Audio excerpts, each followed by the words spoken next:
like, nah, I ain't messing with you, buddy.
Another trainer camp.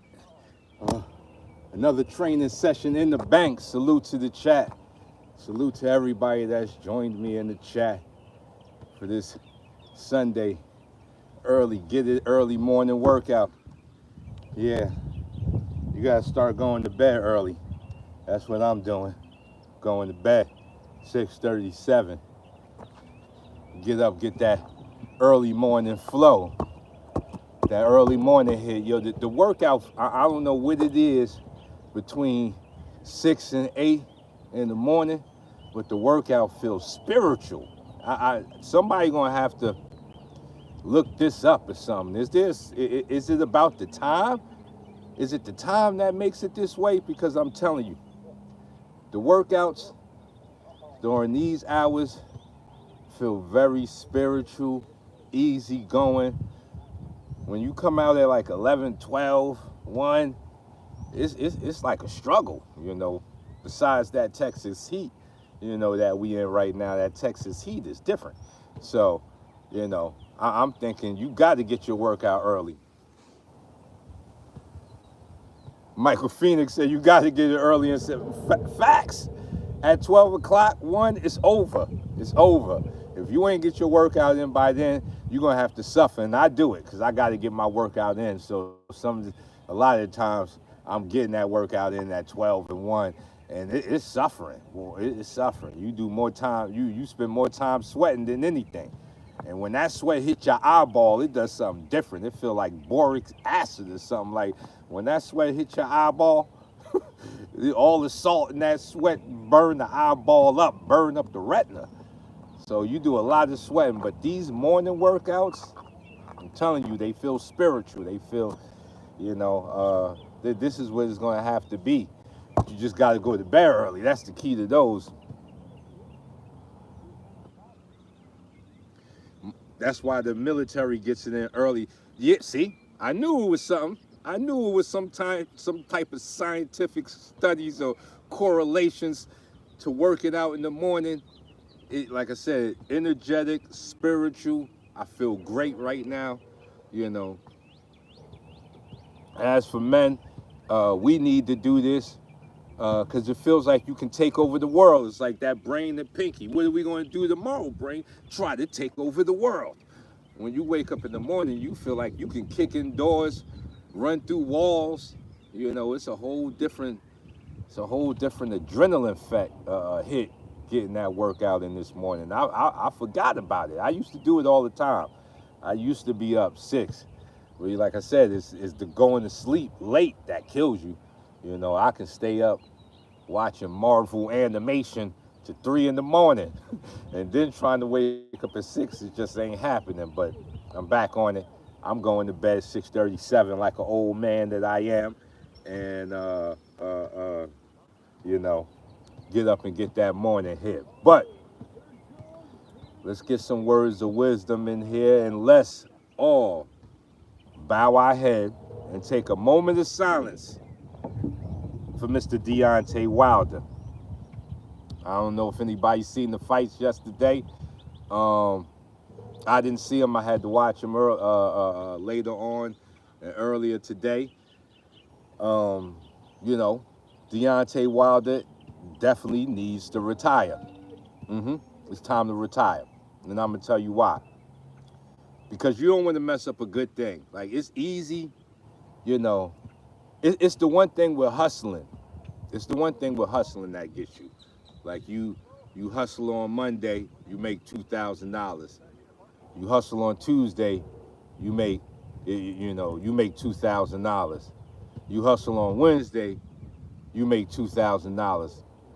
And then after a while, you start to expect that $2,000. It's not even like you're making it anymore. Because see, this is the process of winning. You know, it's not like you even making it anymore. What you are, but in your mind, it goes to you deserve that, like it's supposed to be coming. And then when it doesn't come, it's almost like earth-shattering. And, you know, that's the same way with Deontay Wilder and his right hand. You know, it was used to bombing. Like, he had a 98% I think, wasn't he up to like a 98 percentile at one point where he had a 98% chance of knocking you out? That's unheard of in boxing. So even with the retirement and his performance last night, and we all knew Deontay Wilder wasn't the best boxer. You know, a lot of his fights he was losing, and then he pulled it out with that bomb of a right hand. He pulled it right from the flames. But you can't do that all the time. You know, you'll be able to pluck something from the flames every now and then, but the way life puts up the law of averages and how things happen is but so many times you're gonna have to pluck from the flame. You know, even besides his retirement, I think Deontay Wilder needs a movie. That's right. I think they should make a movie about the man. The man is the Cinderella man. And anybody in boxing knows when you've been given that classification as the Cinderella man. You know, James Braddock, he was the first Cinderella man. Look him up. He fought Joe Louis. He was considered the first Cinderella man because of how he came into boxing, you know, his career. And you got to look at Deontay Wilder. I think he wanted to play basketball. And his daughter had a bone disease or something, needed an operation that costed a lot of money. He jumped into boxing. A year into boxing, no amateur record, no amateur training. He wins a bronze medal. A year into boxing, he wins a bronze medal. He goes on to become heavyweight champion, defended the title, I think, more times than any other heavyweight champion. Had like a 98% chance of knocking you out. That's a Cinderella story right there. Now, and he got the operation for his daughter. And he made multi-millions generational wealth for his family and generations after him. Yeah, that's why he needs to retire. You can't mess that up. That's like a perfect storm. That's a gift from the universe. You know, with fighters, you know, a lot of times fighters got to be thrown out of boxing. There's very few fighters that had the brains to leave with all their intelligence. The Andre Wards, the Mayweathers, you know, and especially on the melanated side. Especially on the melanated side.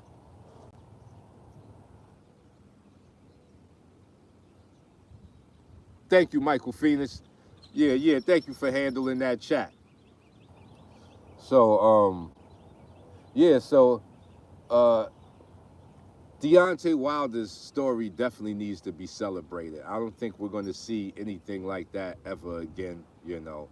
There's very few fighters that even started that late that went on to have good careers. I think Deontay Wilder is up there with Rocky Marciano, another Cinderella story. And they both almost had about the same type of hitting power.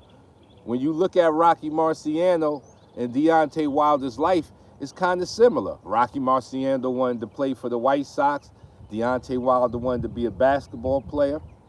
They both have right hands that can knock a man's chin off their face.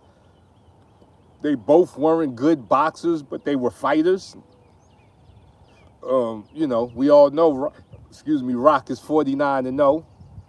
And he set the standard that Mayweather beat. And, you know, even though Deontay Wilder is not undefeated, I think with his 5 losses, 40-something fights, hell of a career. So that's why he needs to retire. He needs to retire and leave a good thing good. You know what I'm saying? Know how to walk away when you're up. And that's why most people lose at the casinos. That's why most people lose at the casinos, because they know you're not going to walk away when you're up. You're going to say, man, I done won this 2,000. I can probably win 4,000. I could probably double this up. I can probably smash the jackpot. I can probably crash the jackpot. And then you lose it all. See, Vegas knows this.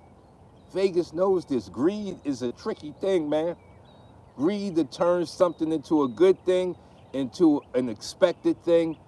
And when it gets expected, it becomes arrogance. The confidence turns to arrogance.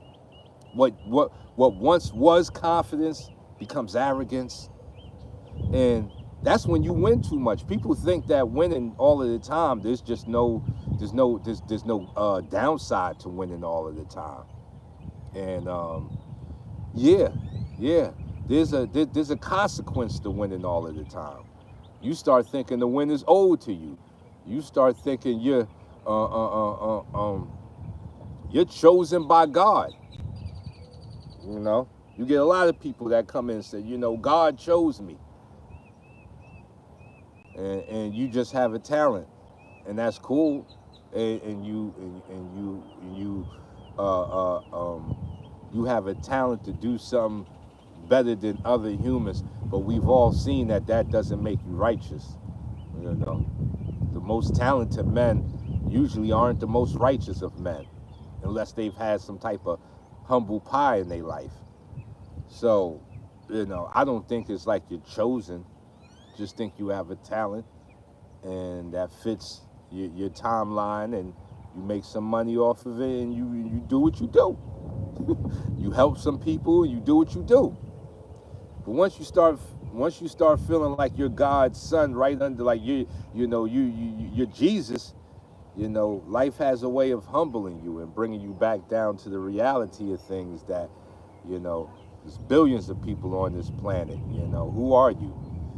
You don't. I know we all want to feel we special, but you know, that's an overvaluation. You just overvaluing yourself, and because the specialness is not really the thing.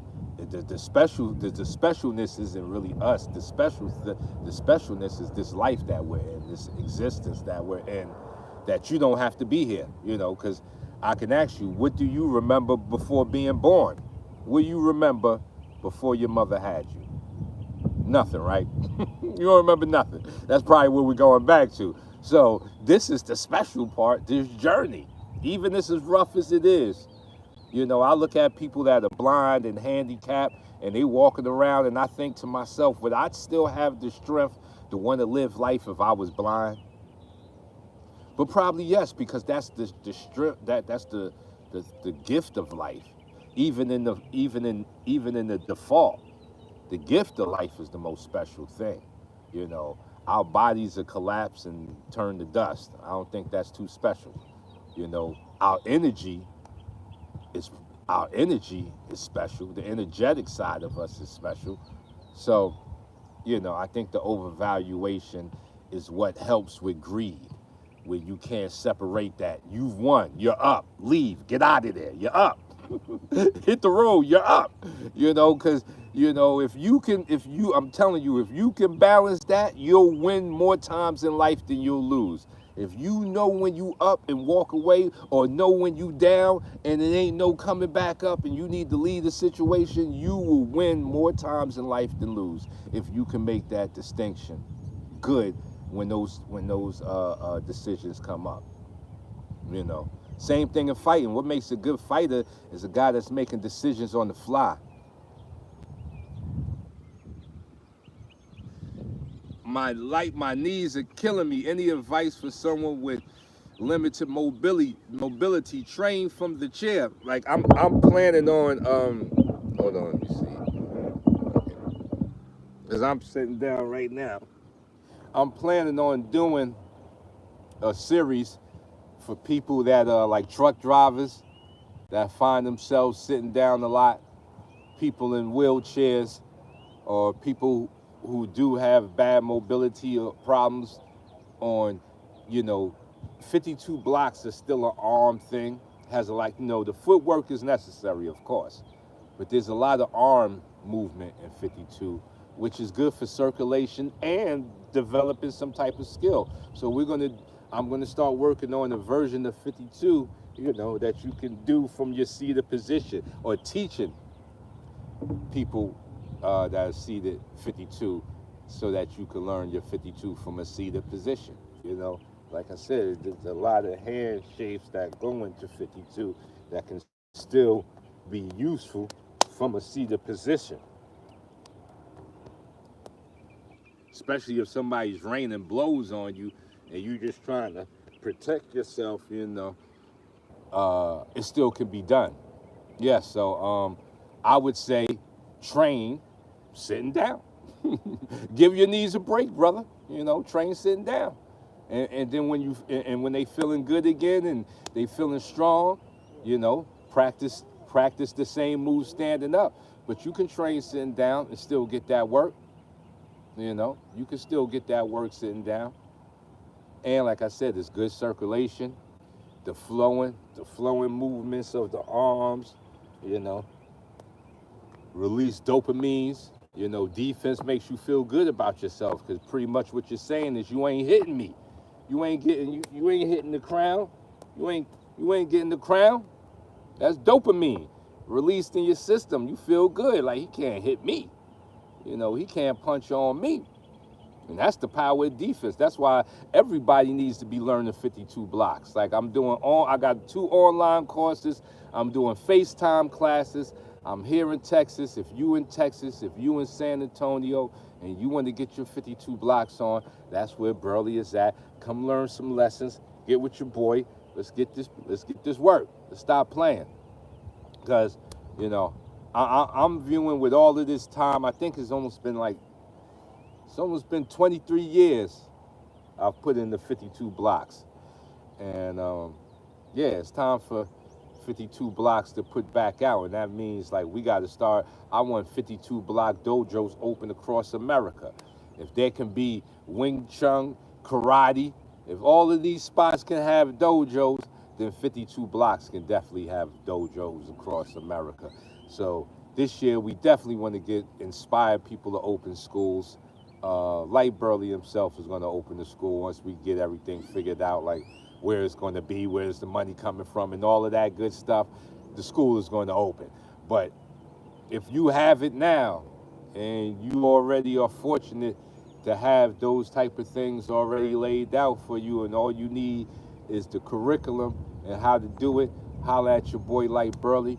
I got the curriculum laid out. I'll show you how to do it because, like I said, this year we need 52 block schools popping up across America.